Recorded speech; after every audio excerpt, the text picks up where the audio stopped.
Friends, आप सभी का एनजीओ पायलट में स्वागत है। मैं सीए संजीव गोयल आज की इस एनजीओ के वीडियो में आपसे डिस्कस करने वाला हूं कि एक एनजीओ जब अपना एनजीओ एनपीओ कोऑपरेटिव सोसाइटी जब अपना एक ऐसा ऑफिस खोलने जा रही है जहां पर कि उसको काम करना है, जहां पर उसको बैठना है, तो उनको किन चीज़ों का ध्यान रखना चाहिए ताकि उसको फंडिंग की दिक्कत ना आए, वॉलेंट्री मिलने में दिक्कत ना हो और अपना समाज सेवा का कार्य भी कर पाए। तो दोस्तों, सबसे पहले हम जिस भी स्टेट में उसका को अपना ऑर्गेनाइजेशन को स्टार्ट करना चाहते हैं, जिस भी लोकेशन पर स्टार्ट करना चाहते हैं, उस स्टेट की हमें स्टेट गवर्नमेंट की पॉलिसीज़ देखनी चाहिए, सेंट्रल गवर्नमेंट की पॉलिसीज़ देखनी चाहिए कि वो जो पिछले सालों में, पिछले 3 साल में, 2 साल में तो उन्होंने किस चीज़ में काम कर रहे हैं, वो स्टेट गवर्नमेंट का उधर का फोकस एरिया क्या है। क्योंकि भारत में तरह तरह के राज्यों में तरह तरह की रिक्वायरमेंट है, तो हर स्टेट गवर्नमेंट का अपना अपना फोकस होता है, अपनी अपनी प्रायोरिटी होती है, उनका अपना एक विज़न होता है।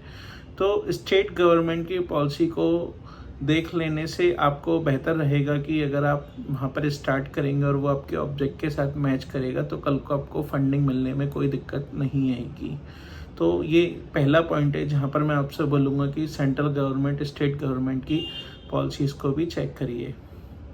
दूसरा दोस्तों, जो फंडिंग की मेन सोर्सेज हैं वो हैं सीएसआर पॉलिसी। तो बेसिकली सीएसआर फंडिंग जो हमें मिलती है वो हमें 1000 करोड़ से जो ऊपर की कंपनियां हैं जिनकी नेट पर टर्नओवर है 1000 करोड़ से ऊपर की, तो वो सीएसआर करने के लिए उनकी जिम्मेदारी होती है, गवर्नमेंट ने जो उनको फिक्स कर रखा है। तो आप अगर ऐसे स्टेट में जाएं जहां पर उनके रजिस्टर्ड ऑफिस हों या कम से कम रीजनल ऑफिस तो हो, ताकि जो उनकी हायर अथॉरिटी है उनको अप्रोच कर सकें, तो बेटर होगा आपको फंडिंग मिलने के लिए। और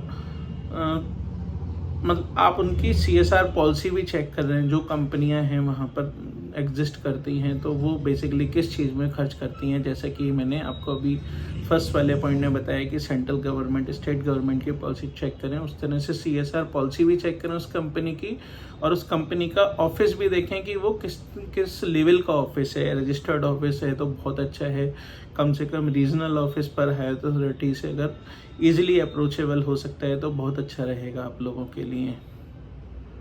तीसरा दोस्तों, उस जहाँ भी आप अपना ऑफिस खोलना चाह रहे हो उस एरिया में अगर आप अपना डेमोग्राफिकली चेक कर लेंगे कि वहाँ पर किस तरह की पॉपुलेशन है, का साइज क्या है, कितने आपके साथ वॉलंटियर बन पाएंगे, यंगस्टर्स वगैरह कितने हैं, तो वो आपके लिए बेहतर रहेगा कि कितने ऐसी बेसिकली कोई बस्ती है, आदिवासीज़ हैं जिनके लिए आप काम कर पाएंगे, तो वो सब भी देख लेना चाहिए। क्योंकि केवल एक समस्या यही नहीं है कि एनजीओ में फंडिंग नहीं मिलती है, बहुत सारी एनजीओज़ ऐसी हैं जहाँ पर कि मैं जो एक्सपीरियंस किया है कि एजुकेशन हेल्थ एक ऐसे सेक्टर हैं जहाँ पर कि लोगों को लाने के लिए भी, उनको समझाने के लिए, क्योंकि उनके एजुकेशन और हेल्थ दोनों ही चीज़ों के लॉन्ग टर्म इम्पैक्ट होते हैं, तो लोग भी आपके प्रोजेक्ट में पार्ट बनकर आपसे कुछ समाज सेवा लेना चाहें, वो भी थोड़ा सा कभी कभी किसी ऑर्गेनाइजेशन के लिए मुश्किल हो जाता है।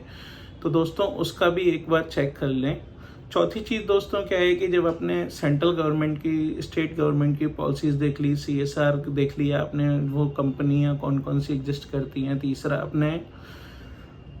तीसरा आपने वहाँ पर डेमोग्राफिकली चेक कर लिया। चौथा, आपको क्या करना चाहिए कि ऑलरेडी रजिस्टर्ड एनजीओ उस स्टेट में कितनी हैं। आजकल एनजीओ दर्पण पर आपको सारी वो कंपनियों की लिस्ट भी मिल जाती है, तो आप चेक कर सकते हैं कि कितनी रजिस्टर्ड कंपनीज हैं वहाँ पर, ऑलरेडी वो किस सेक्टर में काम कर रही हैं। कहीं ऐसा तो नहीं है कि ऑलरेडी जो काम हो रहा है उन लोगों को ही फंडिंग अवेलेबल नहीं है। बात भी कर सकते हो, समझ भी सकते हो, तो कल को आपको भी परेशानी ना आए। तो दोस्तों, इन चीज़ों का ख्याल रखिए अपना एड्रेस सेलेक्ट करने के लिए। और कोई अगर आपको एनजीओ रिलेटेड कोई क्वेरी हो तो मैं सीए संजीव गोयल, आप अपने कमेंट बॉक्स में कमेंट कर सकते हैं। मैं हमेशा आप लोगों की सेवा के लिए तैयार हूँ। Thank you.